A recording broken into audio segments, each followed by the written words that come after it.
All right, before we start this video, I want to give a quick shout out to Nomad Internet, because without good internet, we'd never be able to make it out here on the road. Nomad Internet is our primary internet, and while we do have redundancies, it's nice to always know that Nomad is working, even if there are a lot of other people using it, or if we're parked in the trees and obstructions, or if there's a storm outside or anything else like that. So thanks to Nomad Internet for making our life on the road possible by keeping us connected. If you want to learn more about Nomad Internet, check out the link in the video description or the link in our bio link page.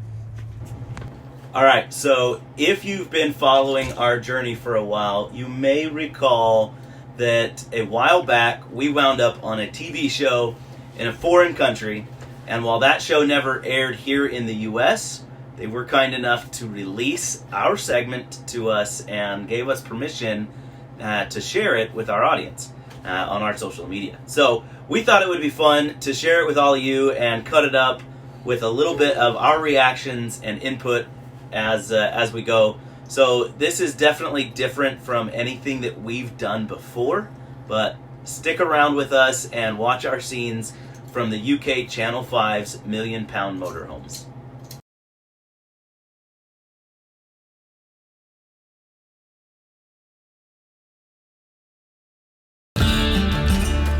"5,000 miles across the Atlantic." Every kid use the restroom? Texan couple Dane and Dina Iley are also feeling the pressure. You can put some stuff back here. They're planning a 2-year motorhome and adventure to visit every state in America. Did they just stuff it funny? Mm-hmm. Thing is, they're total novices. We'd never RV'd before. We'd never done any of that type of stuff before. And they won't be doing it alone. We have 6 kids. Our oldest is 9 and our youngest is 3. So we had 6 kids in a little less than 6 years. Yeah. 6 kids with the last ones coming in as twins. So that was a lot of fun. But how do you live on the road with a supersized family? You all need to get stuff and get it into the bus, okay? In a million-pound double-decker bus, of course. We saw a big double-decker bus. Online. For sale. And we're like, maybe. Now, that could work. This old night bus used to be a hotel on wheels, but they could see it had the space they were after. Abraham, I have a bunch of stuff that belongs to you, buddy. We kind of got started with this idea when we went on a road trip. And being on the trip and our kids traveling so well, we were just like, how do we make this work to do this more frequently? So we talked about it, made the plans and arrangements to leave my job and just spend more time with our family. That's really what matters most to us, is family. And working in IT means Dane will be able to work on the road. As long as I have internet, I'm good to go. While Mondina will be... Okay, working in IT is generous. I think that's just how they chose to say it. To phrase it. Yeah. So before doing this, I was the head of operations at a tech startup. Yeah. And now I still do freelance consulting for tech startups. We own a ghostwriting business. Yeah. And we own and operate a few websites. But I wouldn't say that I work in IT necessarily. Yeah, that sounds like really like I don't know what it sounds like. It sounds like you do like hardware stuff. Like you call the IT guy. Yeah, no, I'm not an IT That's guy. not what you do. Yeah. I do work in tech, but Yeah. not, and I guess, yeah, anyways. While Mondina will be in charge of homeschooling during their travels. I don't know how to play that one, buddy. We're gonna have to learn it together. We're nearing our 2-year mark of planning for this at this point. We've sold our home, and that went along with selling the 95% of our belongings. And they've created their ideal home on wheels, with enough room for this intrepid family of 8. Here we've got my fridge and freezer combo. Moving back in the bus, the kitchen area is actually quite spacious. If we move back here, we have our seating area. The backs of our seats fold up to create a dining room table. With one bathroom on the ground floor, there's another upstairs. And... So halfway up the stairs, we built in a shower. We wanted to make sure we had a 7-foot shower, so we built it halfway into the stairwell. And on the top floor, they've created a playroom. Have you put away everything that you're supposed to put away, little sister? Being an old night bus meant they already had enough bunks for the kids. So they each got their own space, and they are in the process of kind of designing their own space. Dane and Dina have also designed their own space in the playroom. So the kids having their own bunks, I think that was a really big deal. That's one of the reasons that we ended up with this anyways because we didn't want any converted spaces.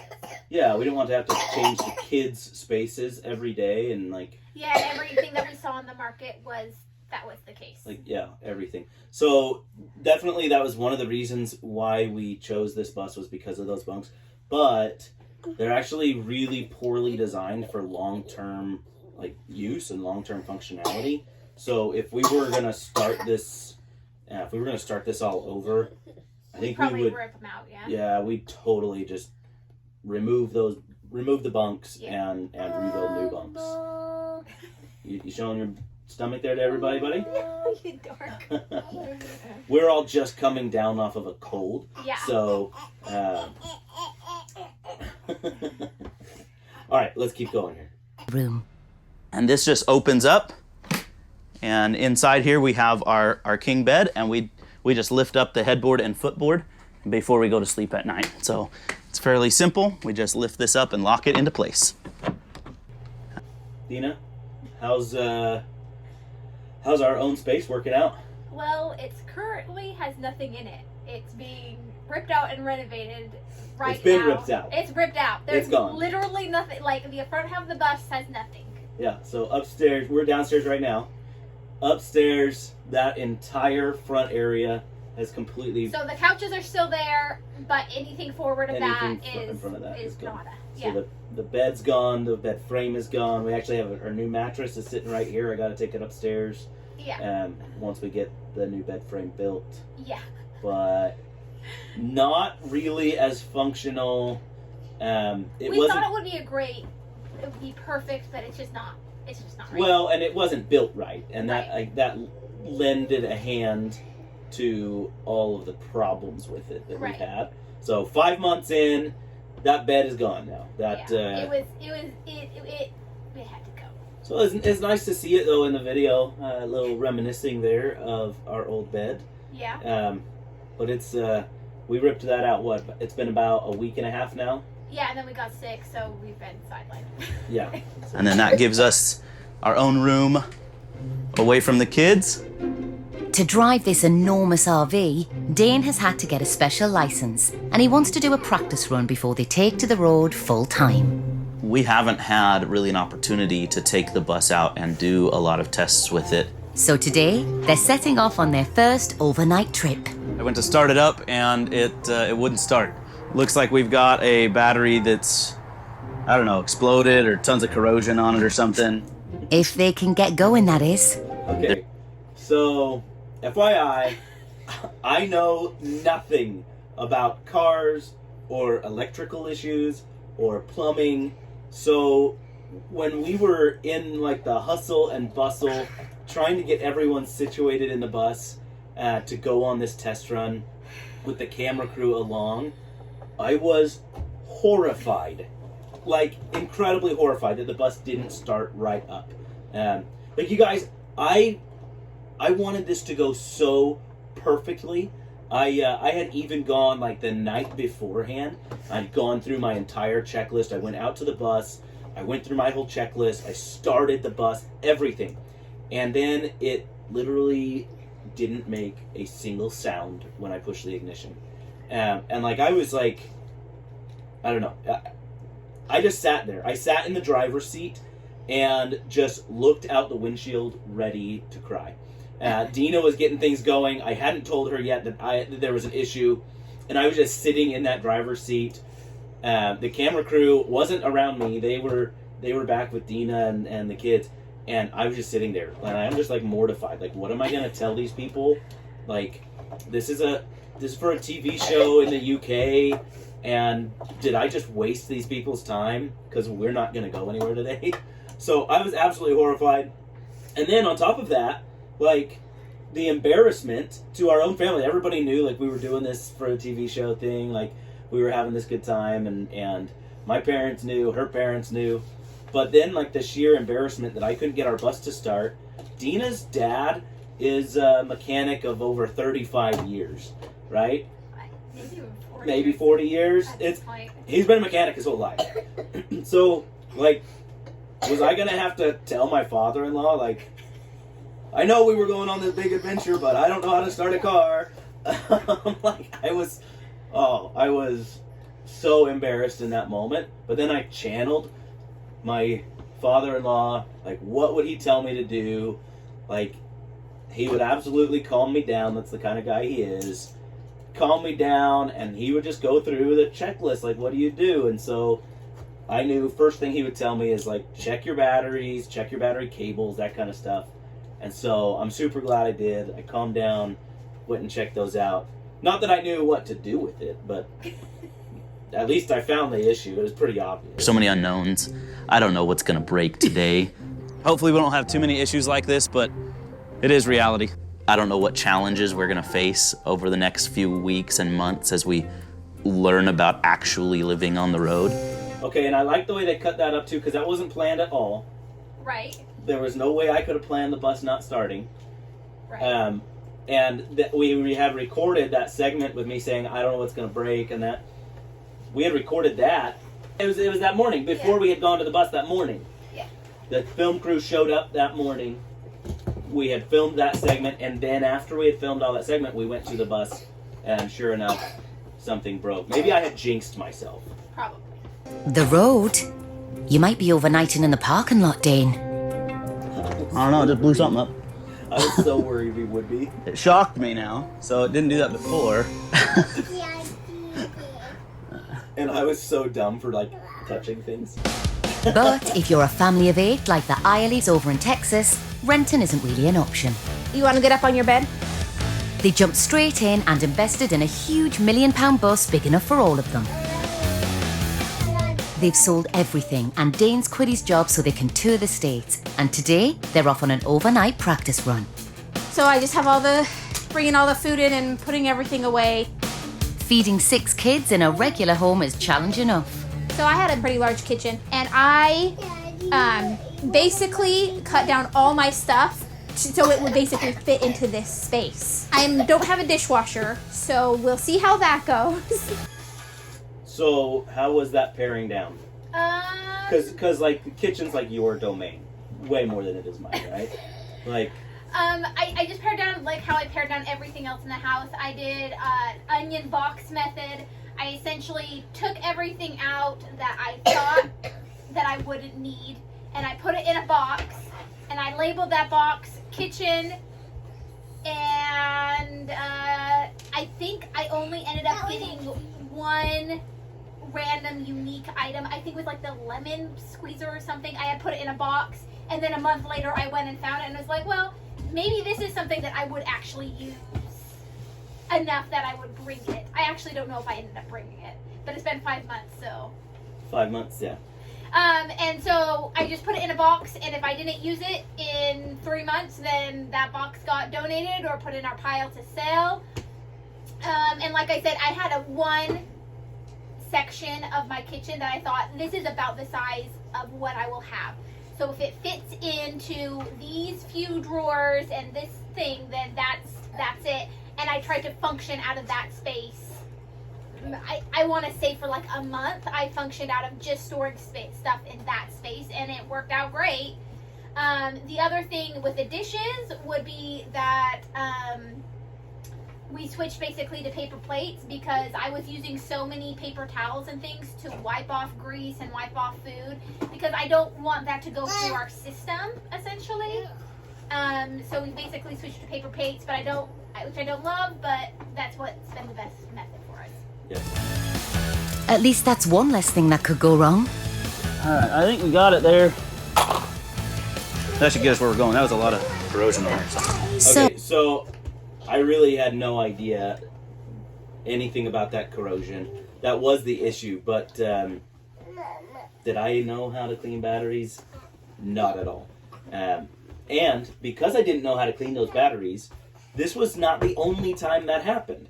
So that's the only time we see it in this show, because the film crew had left before we left the RV park. We stayed a couple extra days just as our family. And then when we went to leave the RV park, the same issue happened again. Turns out the battery terminals, which I didn't know that's what they were called, but the battery terminals had completely corroded away and had to be replaced.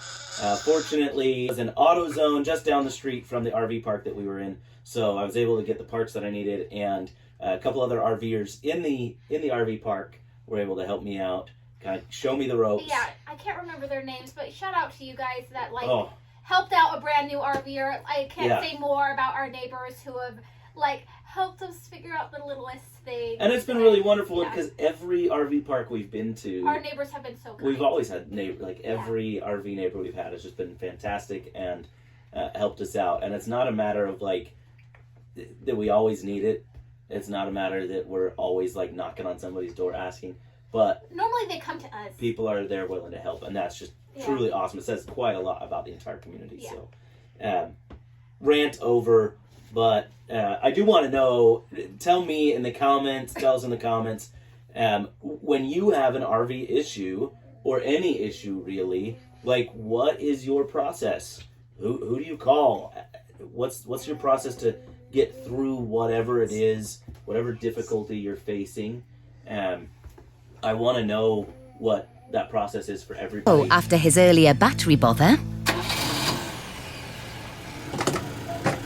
I think we're good. Everything turned on just exactly as it should. All right, everybody ready to roll? Yeah! Let's do it. They're finally heading 240 miles south near San Antonio for their first night in their 23-ton bus. That's the same weight as around 20 small cars. For sure. I really enjoy driving this bus. It's just kind of fun. It is kind of heavy, but it's really not that difficult to drive. I do have to always be aware that it's 13.5 feet tall. And with their people carrier towed behind, it's nearly 60 foot long. Dina could drive it. She chooses not to most of the time. No, I do not want to drive this thing at all. We're 5 months in. How do you feel about that? Man, I kind of want to learn just for in case of emergency type thing, but the daily driving or not daily because we don't drive every day, but the moving of it regularly, I really don't want to be a part of. Just the thought of it gives me a ton of anxiety, but I'm willing to do what it takes when emergencies happen, I guess. Well, and we have FMCA, so if something were to happen to me and you don't feel comfortable driving it, right? FMCA, they'll send somebody out to drive it for us, take it to wherever it needs to be. So, yeah, and I don't think that you will ever get the joy out of driving it that I do. Oh, for sure. I think you will love it, and the thought of driving it is terrifying to me. Yeah, I have a stupid grin on my face no matter what when I'm driving this. Yeah. I could drive it for 8 hours straight, and I've still got a grin on my face. I could go for another 8. I love driving it. Doesn't matter the traffic conditions. Doesn't matter where we are. I mean, right. For me, it's my happy place. So, yeah, it's pretty great. All right, let's keep going. The family's delayed start means their journey has taken 2 hours longer than usual. They keep on telling me that the son has gone to bed, and it's not okay. It's 8 p.m. and they've finally arrived at the campsite. Yes, we're sleeping in the bus. We're sleeping in the bus tonight. Because of the time in the evening, I'm gonna go ahead and just hook up our power. I'm gonna hook up the water. And inside, Dina's trying to get the kids fed and watered too. I already pre-prepped most of dinner. Evelyn? Dinner's going well. I wanted to mention the pre-prep meal real quick because I think we used to, before we got on the bus, we do the pre-prep meals, the pasta salad and stuff. We do that on busy evenings where everything is jam-packed. So we did gymnastics. Yeah. So and that day was I think we had 4 of the kids in gymnastics, and that's a lot of movement and activity. So this is a pasta salad was a dish that I could just prepare the night before, and it was work. And it worked right, and so it just took a little bit of a stress off of that day. Yeah. So the same has kind of flowed into our living in the bus. On days where we're moving the bus, we like to have a meal prepped and done the night beforehand. Crock-pot or something like this, yeah. Yeah, so that if we run into an issue on the road, or if we're gonna arrive somewhere pretty late, we'll be able dinner is already done. Yeah. So we're not. But we were wondering, what do you guys do? Because I'm never gonna say no to a new idea. Yeah, what do you guys do, like on drive days, or like on those days where you only have like 15 minutes for dinner? And we like to have dinner together as a family. Like, what do you do for that quick, easy, simple dinner? And this guy doesn't go through a drive-through, in case you were wondering. Yeah, the bus doesn't really fit in a drive-through. So, what do you guys do? Tell us in the comments. But outside, Dane's having plumbing problems. Well, I've sprung a leak. I still have about 35, 40 gallons in my water tank right now. So we'll still have enough to, do what we need to do. We're filling up the freshwater tank right now, babe. Oh, no, we're not. Oh, we're not? But there's 35 gallons or something out there. Well, at least everyone can brush their teeth. Go get your toothbrush. Who we got brushing in here? Evelyn and Hyde brushing in here. Who's brushing downstairs? Smiles. And Colette's brushing over there. She's already asleep. She's had a long day. But what will tomorrow hold for our newbie motorhomers? Night, everybody. Let's hope their first night on board is a good one. Across the Atlantic in Texas, Are you guys ready for a good morning? despite their late arrival, after a good night's sleep, the Irely family are up bright and early. Colette, can you help get some chairs up here? And Dane has a perfect place for everyone to hang out.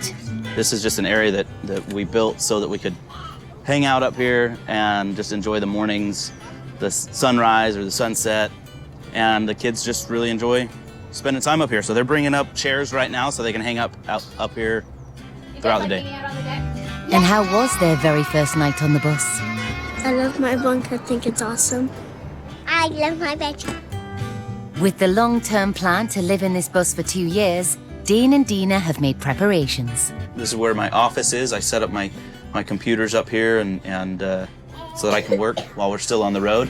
While IT consultant Dane has his office, Let's find the one that has an H. That's an H word, okay? Dina has her classroom. I didn't even see both. You get a brain piece. The idea is for the family to spend more time together. We're gonna go do a hike today, see what they can discover and find while we're off in the woods and in Texas Hill Country. Before they go, it's lunchtime. All right, we going in for lunch, guys? But our newbies have hit yet another snag. I can't get it to turn it on, babe. It just doesn't feel like it's heating up. Because it turns on, we can hear it working, And then it turns off. but then it turns itself off and it's not totally working. So, We figured good it thing out. we have a backup option. Despite a few bumps in the road, this practice run has brought this family one step closer to their dream of spending 2 years on the road. And I will say, like, that was a good night. That first night, that was a good night. I think that we had a good time, even though there were bumps in the road. And, the deck is still a favorite for the kids. I actually don't prefer to be up there on the deck as much. Yeah, we really, really loved it, but we quickly discovered. Well, so here's the thing. Like, I prefer hanging out next to the bus. Like, if I set my camp chairs up outside next to the bus, maybe around a fire pit or something, it's a lot less awkward to talk to people when they walk by and have questions, which undoubtedly people do, and we get that. So, like, when we're up on top of the deck and people have questions, we are literally talking down to people, and that's super awkward. Even just saying, like, good morning, like, from on top of my towering deck, good morning. Like, It just makes you feel real awkward. oh man, it makes me feel so awkward. So I prefer sitting down next to the bus. But there's that. This is what it's all about, is being outside and enjoying the time with the family. 4 rocks. Good job. Good counting. I couldn't imagine, like, not spending every day with my best friends. That's our kids, right? And so that was kind of where we decided to take this, like, journey we're going on. Now, don't throw it like a frisbee. Throw it kind of opposite of a frisbee. But yeah, I think this is getting more into like what we're excited about. Yeah, there's nowhere I'd rather be. What did you guys think of this experience? Awesome.